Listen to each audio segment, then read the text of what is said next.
Olá, ele é jornalista formado na primeira turma da Universidade Presbiteriana Mackenzie em 2003.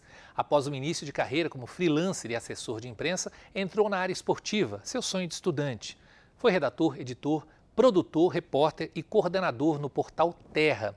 Atuou na Fox Sports desde a fundação do canal em 2012 até janeiro de 2021. Posteriormente, trabalhou na TV Centro-América, afiliada da Globo, em Mato Grosso. Lá fez transmissões da Série A do Campeonato Brasileiro para Sport TV, Premier e Rede Globo.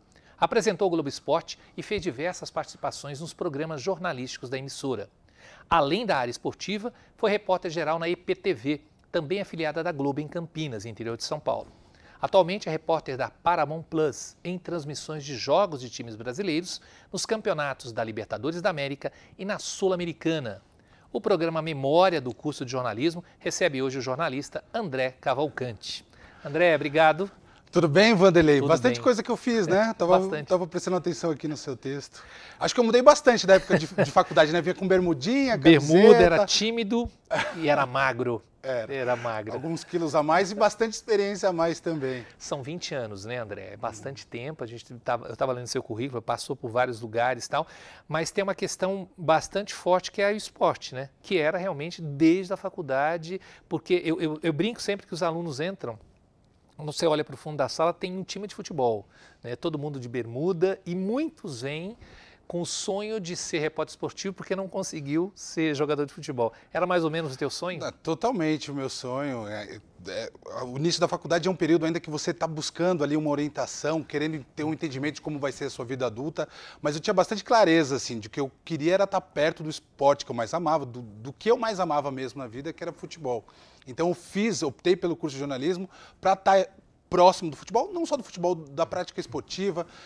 Eu cheguei a cogitar ali, de repente, trabalhar com preparação física, esse tipo de coisa, mas eu tinha um pouco mais de aptidão com as palavras, com o texto, achava mais interessante esse lado e por isso que eu fiz o curso de jornalismo, mas já decidido, desde o começo, a tentar ao máximo entrar nesse mundo dos esportes, do jornalismo esportivo. Demorou algum tempo, eu me formei em 2003, Vanderlei, mas fui entrar só em 2006 no jornalismo esportivo, mas consegui, desde que consegui, tem sido a minha orientação, trabalhar com o que eu gosto, eu acho que tem dado certo. Como é que você chegou no Mackenzie num curso recente, né? Porque sempre tem um medo, né, de chegar, puta, é a primeira vez que vai ter o curso, você é a primeira turma. Como é que você chegou no Mackenzie? Como é que foi essa experiência de primeira turma?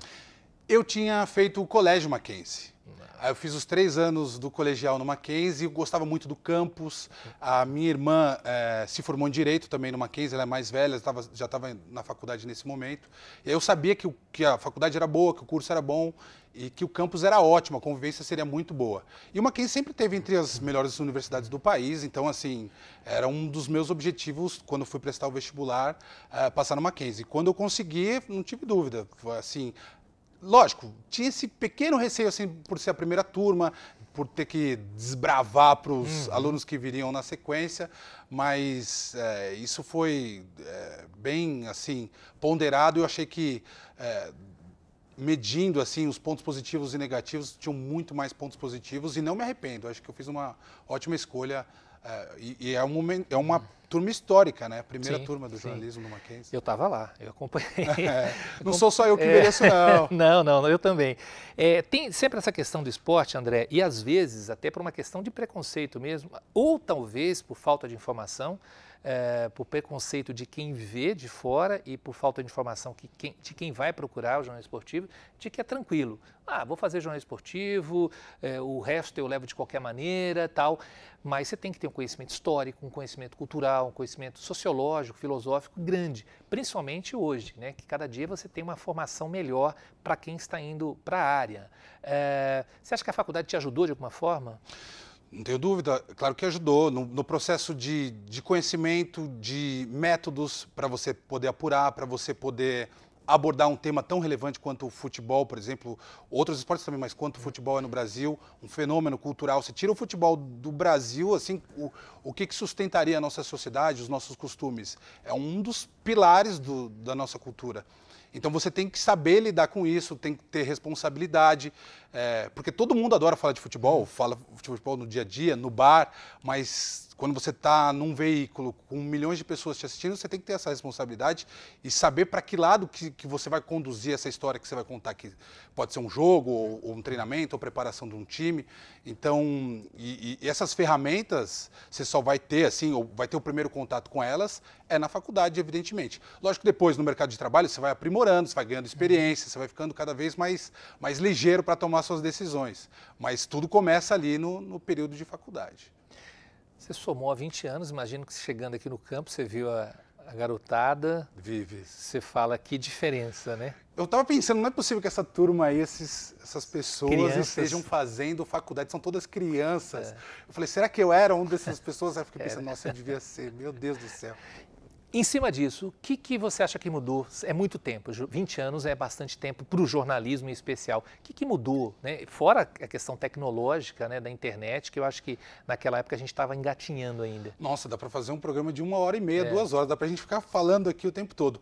Muitas coisas mudaram e continuam mudando, né? Mas de 2003, para você ter uma ideia, Vanderlei, de 2003, um exemplo que eu uso assim recorrente, eu ainda fiz aula de fotojornalismo. Com revelação. Com revelação. A gente tirava foto, ia para o estúdio, aprendia a revelar. E naquele momento era um momento de transição para fotografia digital, né? Para as máquinas digitais. E eu lembro que a gente falava, os professores falavam, o futuro vai ser vão ser as máquinas digitais e tal. Só que ninguém sabia quanto tempo isso ia levar. Se era 1 ano, 2 anos. Tanto que eu me formei e ficou um tempão ainda rolando. Sim. É um processo que a gente não sabe quando. Então, assim, são muitas as mudanças. A internet não era tão presente no nosso dia a dia quanto é hoje. As redes sociais revolucionaram tudo. Então, as informações, o que eu dou de notícia hoje, de manhã, à tarde eu tenho que checar antes de dar de novo, porque pode ter mudado. E por onde eu atuei, foi muito, eu percebi muito essa agilidade, essa dinâmica mudando. A notícia que você dava um dia, virava o outro dia, ainda era notícia, que é uma notícia, por exemplo, de jornal impresso, isso foi ganhando cada vez mais um tempo curto de validade. Se valia por um dia, passou a valer por 12 horas, hoje vale assim por 1 hora ou um período. Na manhã vale por período da tarde, já não vale mais. Isso vale, por exemplo, um técnico, o time está sem técnico, você dá a informação hoje que ainda não revelou, você tem que checar antes de falar sobre esse tema de novo. Então, acho que o que mais mudou é a questão da agilidade. Hoje a gente tem que estar atualizando o noticiário, não basta você dar a notícia uma vez só. André, não só no esporte, mas de forma geral, você está desde o seu início de carreira, hoje a gente tem muito jornalista formando-se, né? A pessoa acaba de se formar e vai trabalhar com conteúdo, por exemplo. Você sempre foi de redação. Na tua época ainda era obrigatória, exigia-se o diploma para o exercício legal da profissão, depois caiu isso. Você acha que a faculdade ainda é importante na formação de um jornalista? Eu acho que independentemente da obrigatoriedade ou não do diploma, com quem eu converso, eu acho que é importante você passar pela faculdade. Eu acho que você pula etapas. E assim, o crivo, o filtro para você ser um bom profissional, para você se dar bem no mercado de trabalho, acaba sendo a faculdade. Acho que você vai ter mais ferramentas, como eu disse anteriormente, do que se você não fizer. Muitas pessoas pegam alguns exemplos de alguém que se deu bem na profissão, que é um bom comunicador, e tem vários casos mesmo que as pessoas não têm diploma e são excelentes comunicadores, só que eu acho que esses casos são exceções. Acho que assim, o certo, a receita certa é você fazer as coisas no seu determinado tempo. Acho que você tem que passar pela faculdade para você amadurecer, para você ter conhecimento da responsabilidade que é se comunicar com muita gente e depois ir para o mercado de trabalho ou até ao mesmo tempo, ou tentar fazer um estágio, enfim. E não obrigatoriamente também passando por redação, como você disse. Hoje tem muita produção de conteúdo que dá para você ir tendo esse contato com o mercado. Eu me lembro que a tua sala era bem feminina, de forma geral, né? E a comunicação, de certa maneira, pelo menos na faculdade, ela é bastante feminina. O mercado de trabalho já está equilibrado? Já tem uma diversidade? No meu mercado de trabalho, jornalismo esportivo, não, mas está quase chegando. Acho que as redações, as grandes empresas, os produtores de conteúdo, finalmente se ligaram da importância de ter diversidade, né? de ter representatividade. Então, acho que está caminhando para um sentido de ser igualitário, para o jornalismo esportivo. Assim, é um momento que a gente vê as mulheres conquistando cada vez mais espaço, merecido, de forma atrasada, mas antes tarde do que mais tarde. Né? Eu vejo esse movimento, sim. No jornalismo tradicional, jornalismo de redação, factual, eu percebo que as mulheres já tem um espaço mais equilibrado, ou até maior do que o dos homens, porque a gente percebe um maior interesse mesmo das mulheres por esses cursos ou por essa profissão. No caso do esporte, mesmo em cargos de chefia, ainda... Nos cargos de chefia, eu percebo uma presença predominantemente masculina no jornalismo esportivo. Tem uma outra presença feminina, sim, e essa diversidade que eu acabei de citar, eu acho que são mais para os cargos de redação ou os cargos de início ali na entrada da empresa, de início de uma jornada profissional na empresa. Acho que para os cargos de chefia ainda não vejo esse movimento de diversidade tão grande. Acho que é uma coisa que vai levar mais algum tempo.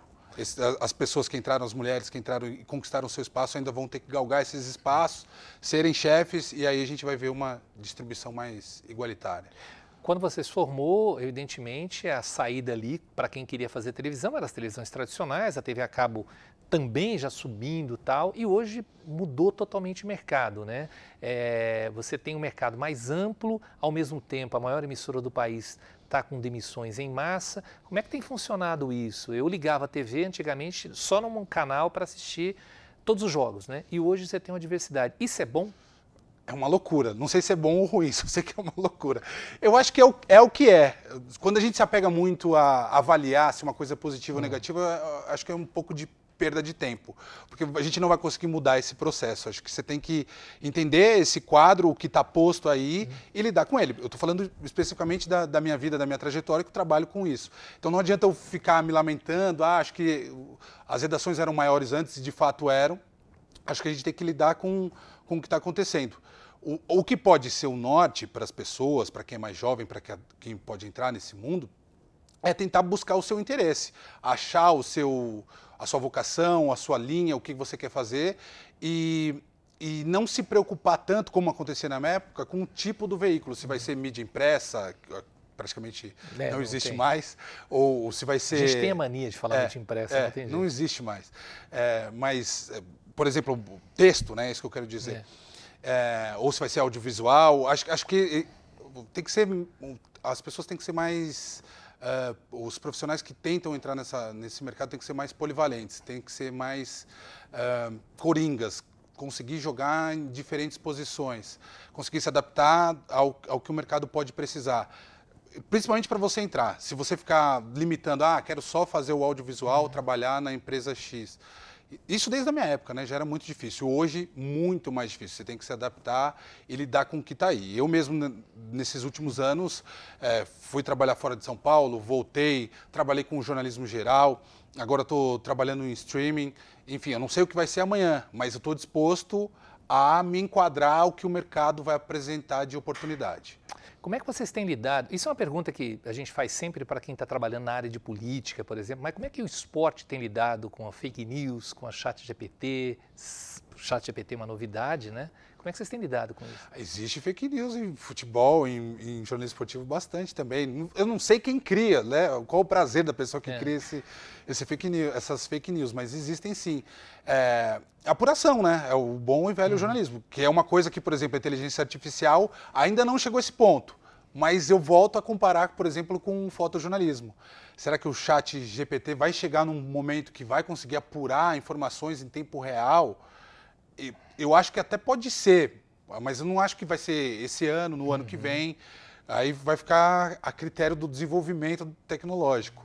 E agora, com relação às fake news, o trabalho no dia a dia nosso, eu acho que continua sendo bom e velho jornalismo, o trabalho de apuração, de você conversar com as pessoas, de você ter as suas fontes, ouvir o outro lado, consultar e ter calma. E é um instrumento que a gente aprende a lidar, né? Você ter esse discernimento de apuração, a gente aprende a lidar justamente na faculdade. Então, acho que quem faz a faculdade, ou quem se prepara melhor, quem estuda, quem tem o conhecimento jornalístico, não vai se deixar levar por isso. E é um divisor de águas, né?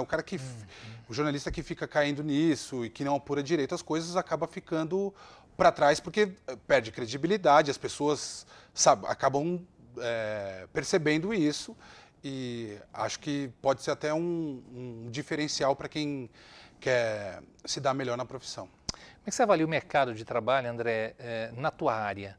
Né? Porque você sabe que continua, né, a busca pelo jornalismo esportivo é grande, talvez até maior do que na tua época. Como é que você avalia o mercado de trabalho? Você falou do streaming, que é uma coisa que não existia, e hoje o streaming, que num primeiro momento a gente estava ali para assistir filme e agora a gente assiste futebol também. Como é que está o mercado de trabalho? Acho que é interessante eu explicar como são essas coisas do streaming, como funciona esse mercado, para o pessoal que tem interesse em trabalhar com jornalismo esportivo saber o que vai se abrir de portas por aí. A televisão que a gente chama programação linear, que é da televisão, que começa de manhã, vai até a noite, isso também é algo que eu acho que vai diminuir ou praticamente acabar. Acho que o jornalismo factual é um dos que vai resistir a isso, porque você precisa ter a notícia em tempo real, o que está acontecendo no Congresso, o que está acontecendo em Brasília, o que aconteceu no metrô hoje cedo em São Paulo. Mas de resto, as outras empresas, os outros grandes veículos de comunicação, acho que tendem a diminuir ou até acabar, e eu não sei em quanto tempo. E onde que aparecem, de que maneira que surgem essas plataformas de streaming para o esporte? Porque você tem um conteúdo ali de entretenimento, principalmente às vezes de grandes estúdios ou de grandes plataformas mesmo, que compram direitos de filmes já prontos. Só que nem sempre essa plataforma tem um grande filme para te apresentar, ou aquele conteúdo já foi visto, ou uma grande série de grande sucesso. Então você precisa preencher de outra forma, que não é uma grade linear ao longo do dia, é uma grade on demand. Você precisa preencher com um conteúdo relevante para as pessoas constantemente entrarem nessas plataformas. E é aí que está entrando o esporte. Aí entra em vários estúdios, os grandes estúdios estão entrando no streaming, e eu acho que essa porta vai se abrir para muita gente num futuro próximo aí, e é inclusive a onda que eu estou surfando nesse momento. Então, é diferente, não é um jornalismo de dia a dia. Eu, por exemplo, sou um repórter que cobria dia a dia de clube, ficava na porta de CT, entrava no CT, apurava informação de quem ia jogar, quem não ia, e era tudo mais aberto, né, André? Era mais aberto. Os clubes se fecharam, a pandemia também atrapalhou nesse sentido, então não há mais... a necessidade por esse jornalismo diário esportivo realmente diminuiu e deixou o nosso mercado diferente e mais difícil. Mas, por outro lado, se abriu essa porta do streaming e são muito mais plataformas, o que eu acho muito bom, porque são mais oportunidades de emprego para quem quer trabalhar com jornalismo esportivo. Você deve ter contato com seus colegas e tal. A maioria se manteve no jornalismo? Da minha turma, sim. A gente vai diminuindo, né? São 20 anos. Eu lembro que a gente ia para o bar com 25 pessoas durante a faculdade, 30 pessoas. Hoje eu vou com 5, 6 daquela turma, mas ainda vou.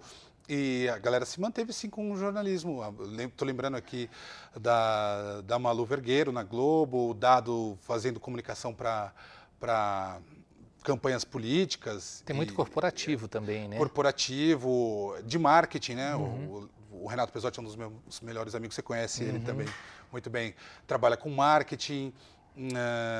Enfim, é um mercado muito amplo, né? Então, meus amigos foram cada um para um lado, assim. Do jornalismo esportivo, acho que só eu, né? Tem mais alguém? Que eu me lembre só. O herói da resistência. Que ficou no jornalismo esportivo. Algum arrependimento de ter feito jornalismo, André? Não, nenhum. Isso nem por um segundo passou pela minha cabeça. Assim, era o que eu queria, é o que eu quero ainda hoje. Eu acho que eu posso dançar conforme a música, assim, de repente mudar de um lado para o outro, fazer coisas diferentes, mas sempre no jornalismo, na comunicação. André, obrigado por você ter vindo. Eu mas sei que você tem super corrido, você tem espero boa sorte lá na Paramount, né? Que é uma novidade para a gente também, né? Que continue essa trajetória maravilhosa que você conseguiu construir. E para a gente é muito legal ver, né, que essa turma, né, a primeira turma, eu quero conversar com muita gente ainda esse semestre, ainda esse ano, saber que as pessoas estão colocadas, saber que foram por caminhos, ainda dentro da comunicação, né, por caminhos diversos, mas dentro da comunicação, mas é um prazer recebê-lo aqui de verdade. Valeu, para mim foi muito bom também. Para mim, para os técnicos também, para o Ronaldo, para o Reginaldo. O pessoal faz tempo que não me via, né? Os caras lembraram, eu fiquei com um pouquinho de vergonha, que você guardou aquele material antigo, das minhas primeiras passagens, eu falando de frente para a câmera, super tímido. Meu Deus, eu tenho medo de mas ver é bom, essas imagens. é bom. Valeu. Obrigadíssimo. Passou muito rápido, isso é sinal de que foi muito, muito gostoso esse papo. E muito obrigado também a você que nos acompanhou até aqui. Até o próximo programa.